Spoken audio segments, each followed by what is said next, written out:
حجاج بن یوسف ایک دفعہ طواف کر رہا تھا۔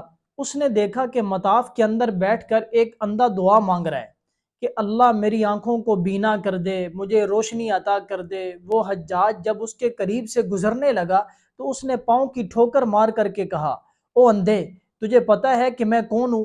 تو وہ بیچارہ حیران ہو گیا کہ یہ کون ہے۔ پوچھا کون ہو؟ کہنے لگا کہ میں حجاج بن یوسف ہوں۔ نابینا تو اور گھبرا گیا۔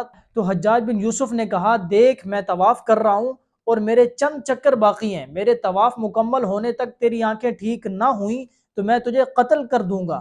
ساتھ ہی ایک سپاہی بھی متعین کر دیا کہ اندھا بھاگنے نہ پائے، اور حجاج خود طواف کرنے لگ گیا۔ اب تو اندھے کا حال ہی عجیب ہو گیا۔ دعا مانگتا تھا کہ پہلے تو بینائی کا سوال مانگتا تھا، اب تو زندگی کا سوال ہے۔